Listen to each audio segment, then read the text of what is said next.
Labas rytas, bičiuliai, sveiki sugrįžę į mūsų kanalą Skanios kelionės. Ir šiandien mes jums parašėm įdomų dalyką, tai parodysime, kaip valgo ispanai per visą savo dieną. Eisim į kavinės, į parduotuvės, į restoranus ir valgysim tai, ką valgo tipiškai gyvenantis čia ispanai. Ir visus patiekalus valgysime standartiniu laiku, kada yra priimta valgyti viską čia, Ispanijoje.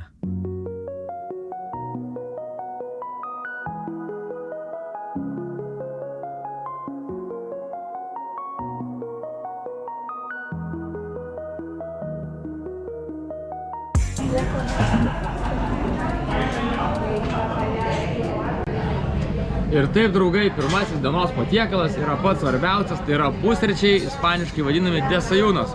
Pusryčiai valgomi kavinėse. Kiekvienas save gerbiantis ispanas eina pusryčiauti į kavinę. Ispaniškai pusryčiai vadinasi desayunos. Žmonių tikrai netrūksta, atėjom ryte apie 9:30 ir vos radom vietą, kur atsisėsti. Ispaniški pusryčiai tai dažniausiai būna geriama kava kartu su tokiu duonos riekele. Ir čia Malagos provincijai ypatingai dažnai yra valgoma ant duonos riekelės užtepta alyvuogių aliejus. Tai pabandėm užsakyti lyg ir tokį patį sumuštinį, tai pažiūrėsim, ką mums atneš. Hoy sí. Gracias. De nada. Gracias. Nada. Tai gavome tostadą ir kavos ir visą tai dviem žmonėms kainavo 6,30 €. Have you ever met someone you could not get mad at? Have you ever been in love?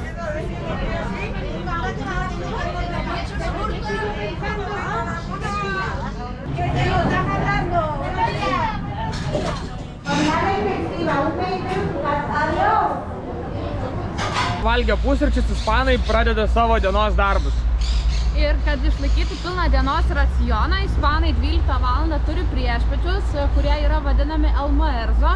Ir per priešpiečius valgo lengvą užkandį arba vaisius. Tad mes dabar irgi keliaujam pasivaikščioti po miesto centrą, iki kol sulauksim priešpiečių. Ir užsuksim į fruiteriją. Įsigyti kažką suvalgyti lengvo priešpiečiams. I wish I could explain your eyes and how the sound of your voice gives me butterflies. How your smile makes my heart skip a beat. 12 valandų ir einam į fruiteriją, nusipirksim po vaisių ir pasidarysim savo priešpiečius.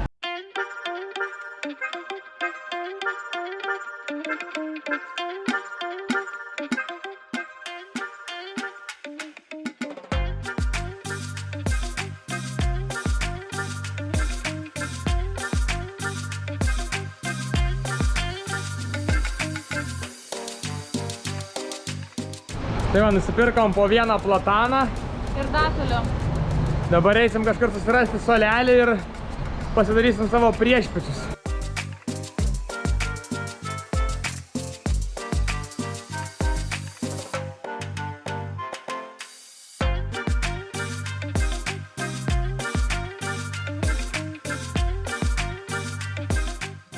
Taip besiblaškydami atėjome iki centrinio Malagos parko. Nors sinoptikai šiandien pranašavo lietų visai dienai, tačiau kol kas žiūrim, kad visai nėra jokio lietaus ir netgi saulė kartais išlenda. Ir dabar labai gražus metas, labai daug žydinčių medžių, daug gėlių, tai labai gražu.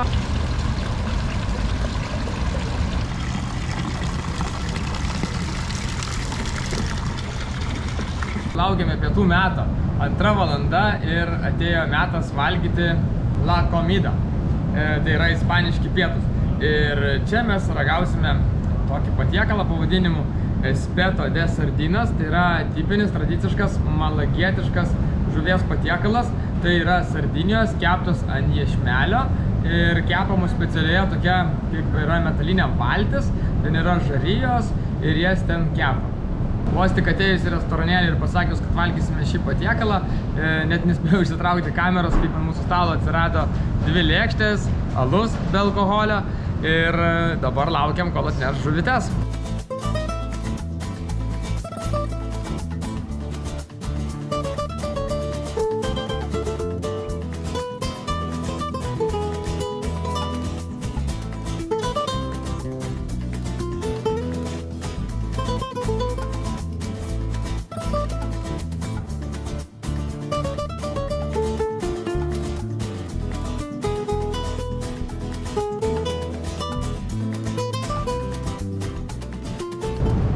atkeliavo mūsų žuvytės, ką tik iškeptos ant laužo.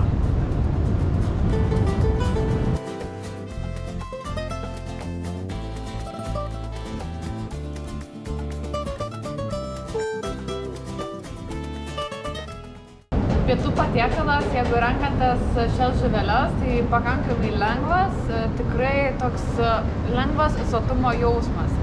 Jeigu kas mėgstate daugiau pavalgyti ir valgote daugiau, tai ir rekomenduočiau užsisakyti 2 porcijas vienam žmogui. Na, o man asmeniškai žuvelės labai patiko, tikrai geras skonis, toks yra, jaučiasi ir laužo kvapas ir toks apskrudus ta odelė, tai tikrai buvo labai skanu suvalgyti. Nors ir esam dažniausiai vegetarinės mitybos atstovai, bet kartais tenka paragauti ir tokių patiekalų. Na, kitaip sakant, malagiečiai sako taip, jeigu tu Malagoj nevalgai šitų žuvelių, tu nebuvai Malagoj. Taip skaniai pavalgę, dabar dar turim laiko iki siestos pabaigos ir pasibaigiant siestai 5 valandą, tai prieš 5, apie 4, pusę 5, dar mūsų laukia merienda. Tai skanus kažkoks užkandis prieš baigiantis siestai. Taigi, bičiuliai, per likusią siestos dalį grįžome atgal iki savo automobilio ir šiandien užbaigėme savo žygį po visą miestą. Suvaikščiom su Virginija 18 km po miestą, bet iš tikrųjų, žinokit, kai vaikštai per miestą, tai to visiškai net nesijaučia. Tikrai nebūtume pastebėję, jeigu ne mūsų programėlės, kurios skaičiuoja kilometrus, būtų parodė šitą skaičių. Dar prieš einant namo užsukom į Mercadoną, vieną tokią tradicinių ispanų parduotuvių, labai nusipirkom dar keletą patiekalų, tai nusipirkom vieną patiekalą vakarienį, apie jį šiek tiek vėliau, o dabar jau prieš siestos pabaigą mes turim meriendą. Tai yra toks pavakarių metas, kuomet ispanai valgo kažkokį saldumyną. Tai gali būti saldus jogurtas su įvairiais keksiukais, čia vadinamas magdalenos. Tai mes būtent šį patiekalą ir įsigijom. Štai tokie yra veganiški jogurtai ir visas maišas keksiukų. Beje, šis maišas keksiukų kainuoja tik tai 98 centus, kas yra ganėtinai pigu. Skanaus, kas valgote, žiūrėdami mūsų video.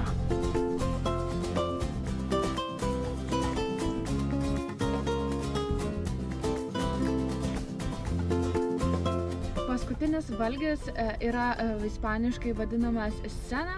Tai apie 9-10 valandą vakare.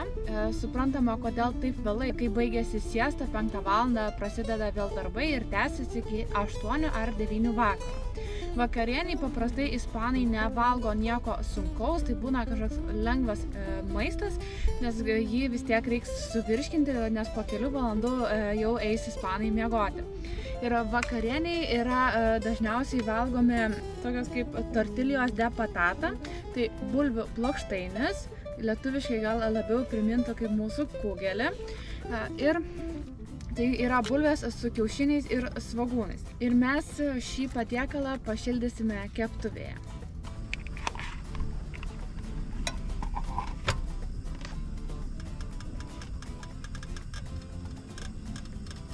Aišku, mes nepratę taip vėlai valgyti, todėl pas mus yra truputį po 8. Ir šį patiekalą jūs galite rasti bet kurioje parduotuvėje Ispanijoje ir patiekalo kaina yra netoli 2 eurų. Patiekalą pašildome 4 minutės, kaip rekomenduojama, ir baigę kepti, tad eisime su Audrium vakarieniauti. Na, o dabar pat maisto dienos apibendrinimas, tik prieš tai norim priminti, kad būtinai tie, kas žiūrit neužsiprenumeravę kanalą, tai padarytumėt, o jeigu esate užsiprenumeravę, dar galite paspausti ir varpelį, kad apie visus mūsų video būtumėt informuoti pirmieji. Kas mums labiausia patiko? Man asmeniškai labiausia patiko, kad valgant valgyklose ir restoranėliuose galima labai daug laiko leisti nuotykių ieškojimui, negaišti laiko gaminimui arba neprisirišti prie vietos, kur tu turi grįžti, pavalgyti ir vėl išeiti ir panašiai. Tu visą laiką gali, pavyzdžiui, keliauti po miestą, kažkur pavalgiai, jau nuėjai kitur, kažką ten padarei, vėl nuėjai kitur. Ir dar plus labai fainai, kad gali pavalgyti, pavyzdžiui, pietus kažkur tai miesto centre, tarp žmonių, kur jau tas toks visiškai urban gyvenimas, išeiti kokią vakarienę arba pusryčius, pavalgyti kažkurių ant jūros kranto arba ant kokio nors kalno. Toks visą laiką pakeisti to pačiu lokaciją, to pačiu ir pakeliauji. Na, sutinku su Audriumi, kad kavinių Ispanijoje tikrai netrūksta, o man labiausiai kalbant apie maistą patiko pusryčiai, patiko ta pati pusryčių atmosfera, kuomet visi žmonės susirinkę, jie tarpusavį bendravo, dalinosi vakarykštėmis, galbūt naujienomis, dar kažkuom ir užsikrovė tą gerą energiją, atsigėrė kavos, pavalgė ir tiesiog su tokia linksma gaidelė išėjo į darbus. Bet jeigu kiekvieną dieną rinktis tokį maitinimosi būdą ir gyventi, sakykime, čia Ispanijai, tai turbūt mes su Virginija tokio dalyko nesirinktume, nes visgi maistas yra daugumoje greitas maistas, vien tie patys pusryčiai, kava su duona, tai nėra pats sveikiausias, jame mažokai tų visų gerų dalykų, ką mes esame pratę valgyti, pietums taip pat daugiau mes esame linkę valgyti mano mėgstamus lęšius, tai čia tokių kaviniai vėlgi nerasi. Dabar pereikim prie to, kiek mums kainavo. Pusryčiai 2 žmonėm kainavo 6,20 €, toliau pietus mums kainavo 10 € ir priešpiečiai mums datulės ir bananai kainavo 1,67 €. O po vakariams, kadangi pirkome saldų stalą, tai kainavo 2,51 €, o vakarienė 1,67 €. Tačiau vakarienė, ko gero, būtų daugiau kainavus, jeigu mes būtume valgę kavinėje. Tačiau kavinės, kadangi nebedirbo jau ten nuo pusės 10 vakaro, tai nutarėm vakarieniauti namuose. Visos dienos toks racionas 2 žmonėms išėjo 22,13 €. Štai tokia buvo mūsų valgau kaip ispanas diena. Jeigu turite kažkokių kitokių pasiūlymų, ką dar galima būtų čia nuveikti įdomaus Ispanijoje, galbūt kažkokį tai dar turit patiekalą ar kažkokį tai, nežinau, kitą vietą, kur dar galima būtų aplankyti, tai būtinai parašykit komentaruose. Na, o mes dabar su jumis atsisveikiname ir iki kitų video. Čiau, draugai!